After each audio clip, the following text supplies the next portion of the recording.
What's up, y'all? It's your boy Nolan Hawkeye Anthony here, and I hope you guys are having a fantastic week wherever you may be and however you may be listening to this.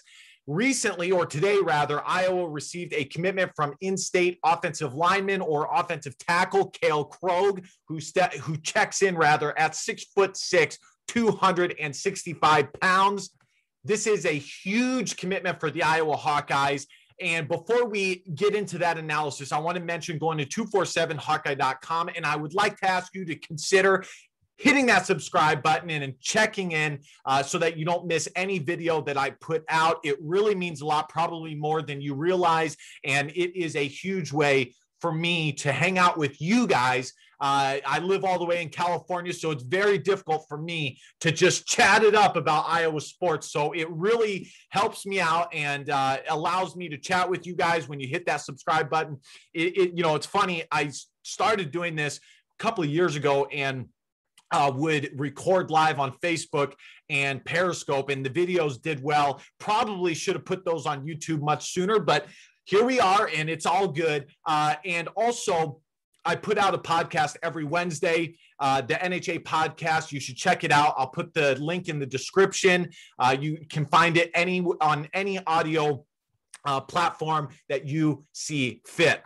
This is a huge commitment for the University of Iowa because it is always a big deal to not only scout in-state talent or homegrown talent, but to land homegrown talent. And on the NHA Podcast, I've said multiple times that I was concerned for this 2022 class, for Iowa specifically, obviously, because they had missed on two linebackers, a position that Iowa does very well at, within the Iowa borders.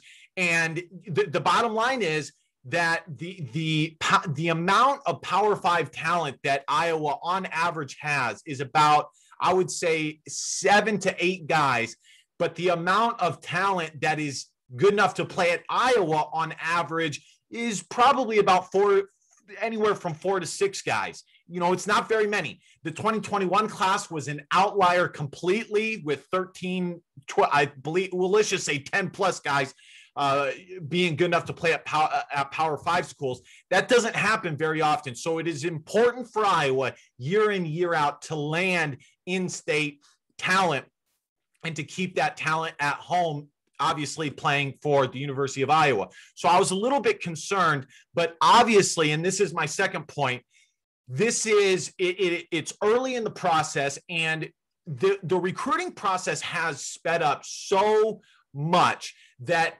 even for me, someone who went through the recruiting process in both basketball and water polo, as I played Division I water polo, that it's made me think that if a guy hasn't been offered by the time he's a sophomore, which just 5 years ago was unheard of, that this guy is not as good. And the bottom line is the formative years for young men, especially, in high school, that is the best time for growth, both mentally and physically. And, Kirk Ferentz has talked about this many times, that this speeding up of the recruiting process, that he didn't want to miss out and go over talent that develops later in the process. And he couldn't be more correct. So far, Iowa has done a phenomenal job of identifying talent and also identifying talent later in the process with an offer. Obviously, they identify them early on, but stick with them and give them an offer. And then even that's a big deal for Iowa, the fact that they stay with the guy and they keep an eye. And if that guy shows development that is enough to play at Iowa, Iowa has no problem dropping that scholarship and, asking them to play for the University of Iowa. So this is a big deal. And specifically with Kale Krogh, who becomes the second in-state commitment for the Iowa Hawkeyes, I do expect Iowa to get 3, which is actually, I would say, It's about average, folks. It's about average to the low end because, like I said, about 4 to 5 guys in the state of Iowa are good enough to play for Iowa. And what's funny is that this class in the state of Iowa was being built as being just as good as the 2021 class. And that's just not true, folks. That class in the state of Iowa was absolutely massive. So far, Iowa has 2 offensive line commitments, and I love both of them. They both check in at 6'6 plus, and both of them still have a ton of physical development that they can make, and that is the classic prototype that Iowa likes to bring in. And the fact of the matter is, there are some guys that are, for lack of a better term, man-childs, and, they are fully developed by the time it's their first year on a college campus, and they don't raise the bar of what they are capable of doing. And Iowa likes to find guys who are physically, they have the requirements, but still have a lot of room for growth. And it is so obvious that that is the case for Kale Krogh. And let's take a look at this current 2022, currently 5 commit class of the Iowa Hawkeyes. It is important to note before we take a look at some of the film that I have to provide an analysis. And also, I do want to say that the old adage in football that you don't choose football, football chooses you, I take that fully into account, and I mainly look at the physical tools and decide if this is a good pickup for the Iowa Hawkeyes. Kale Krogh, his other Power 5 offer was Minnesota, who he was going to officially go and visit. But once he got the Iowa commit, it was pretty much a done deal. His dad grew up an Iowa fan. He grew up an Iowa fan. And the fact of the matter is, Iowa is phenomenal at producing not only NFL talent, but more specifically, offensive line NFL talent. If you become a starter for Iowa on the offensive line, you can almost pencil your name in for a draft, an NFL draft combine invite. And more than likely, you are going to get drafted. And if you don't, you will end up on a NFL roster to at least have a shot at the NFL. So this is phenomenal. One thing that right off the bat, looking at his film is, and his frame, is that he's not even done developing. This guy is at 6'6", 265. I wouldn't be shocked if by the time he gets to Iowa, he's about 6'7", 6'8". I would not be surprised at all if that's the case. And looking at this clip from, I believe it's a Cyclone camp, how well this guy is moving at his size cannot be understated. And what I love watching this is that it is so obvious that while he has some fantastic natural parameters, he still has some baby fat. And that's not a negative thing. It's actually a positive, that he will be able to shred and once he gets to Iowa and become a full-grown man and take that step to a whole nother level. This clip shows how well he moves at 6'6", 265 pounds approximately. And I just think folks, it's hard enough for people at 6 foot to move like this guy. And another thing looking at this is that this guy has powerful tree trunk legs. And a lot of times when a guy is this size, the strength of their legs do not match how big they are.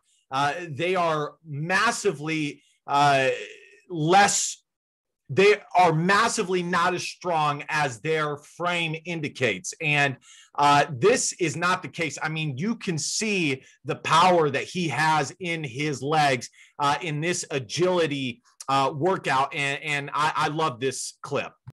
Here is another clip of how well he moves. And keep in mind, in this clip, in this plyometrics facility, he is going up against other Division II, Division I talent. And I'm going to show another clip. Look at the wingspan there. Phenomenal. It's just fantastic. By far, this is my favorite clip of his. This unequivocally shows, and by the way, he is a multi-sport athlete, which I cannot recommend enough for parents out there who may be listening to this. It is imperative for your kid to play multiple sports. It just helps. It really does. And especially for football players, in my eyes, the two best sports that you can play to really help fill you out physically is basketball and wrestling. And volleyball. Any sport that requires explosiveness and strength, it is going to be a helpful sport. And you don't want someone to get just tired of the sport. So it's important, but specifically for Iowa, they love multi-sport athletes. We can see with wide receiver commit Brody Brecht, he's probably going to get drafted in the major leagues. We'll see if he chooses to stick with Iowa or go pro in the major leagues. I'm going to talk about it on the NHA podcast. Tristan Wirfs was a wrestler, track and field, and hoops, obviously football.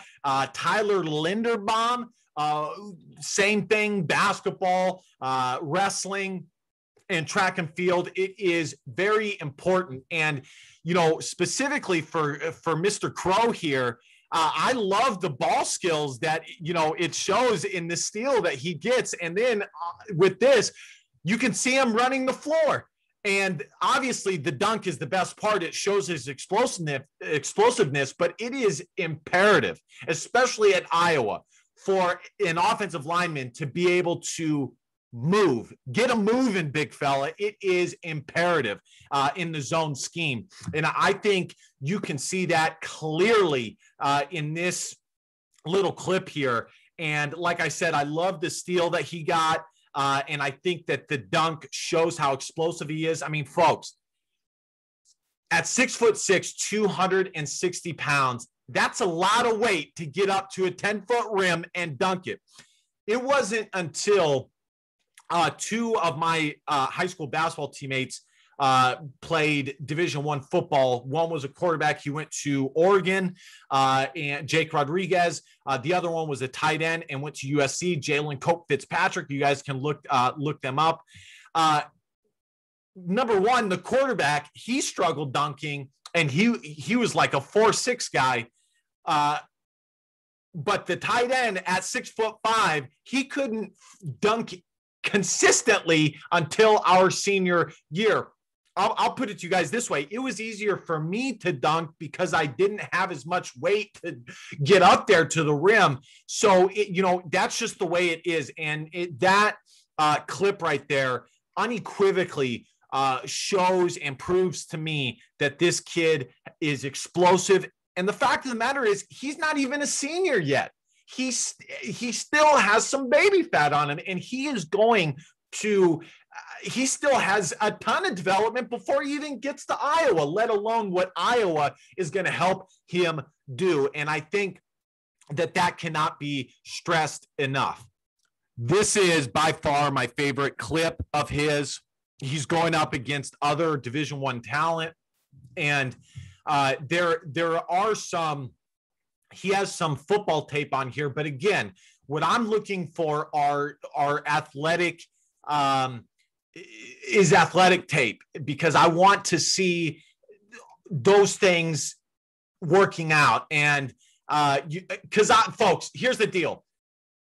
he's a skilled football player, or else Iowa would not have offered him. So I trust that. What I want to look at is the other things that aren't hard to see, but just talk about those things. And then on top of that, he doesn't have a ton of pure football tape on the gridiron that he can show.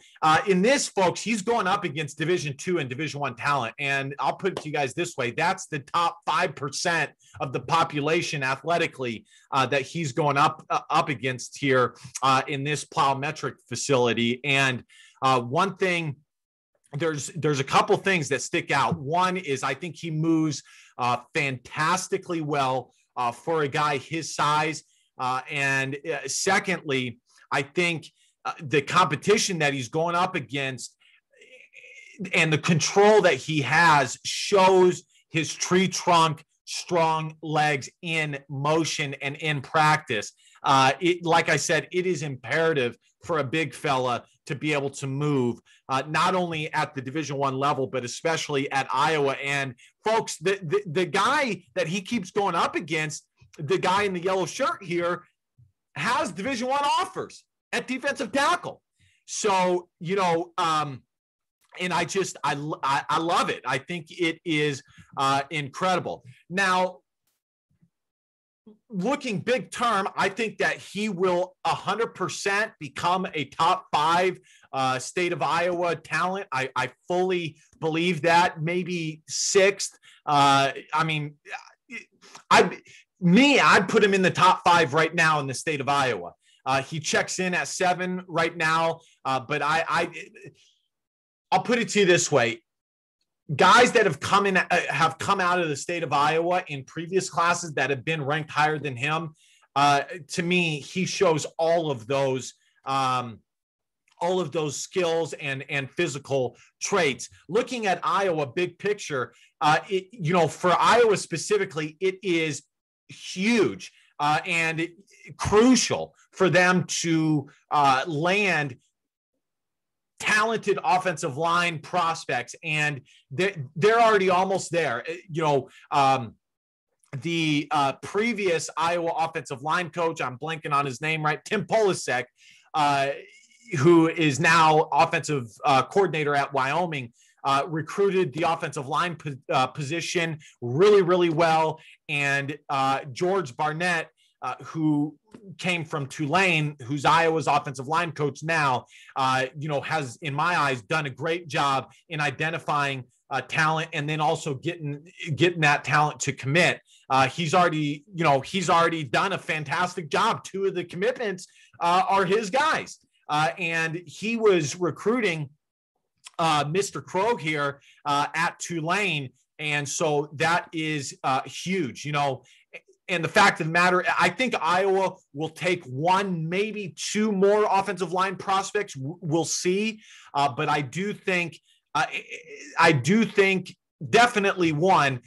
We'll see if Iowa can land, a more center or guard type guy.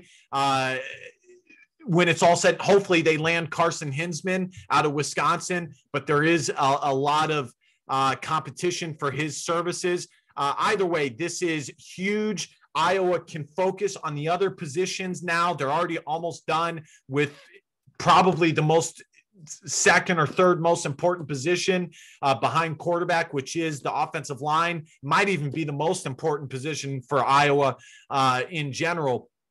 This is absolutely huge. I do expect him to rise up the recruiting rankings, and I love it, folks. I love it. I love this pickup. I love the recruiting story, and I'm very, very, very excited for the future and how this ends up for Iowa in the recruiting rankings. Now, lastly, it is interesting to see how a class takes shape when other guys commit to a school that is considering you at the same position as you. It kind of gives you some anxiety to commit and not miss out on a spot. And quite frankly, there's only 1, maybe 2 more spots left in this current 2022 Iowa recruiting class. All right, ladies and gentlemen, thank you guys so much for watching. Be sure to subscribe, share, comment. I love chatting with you guys. I love hanging with you guys. Be sure to go to 247hawkeye.com. You guys can find my Twitter page in the description and my Facebook page. And without further ado, ladies and gentlemen, DBAP, don't be a pussy, Willow, and facts or feelings, because your feelings don't matter. Love y'all. Go Hawks. Bye.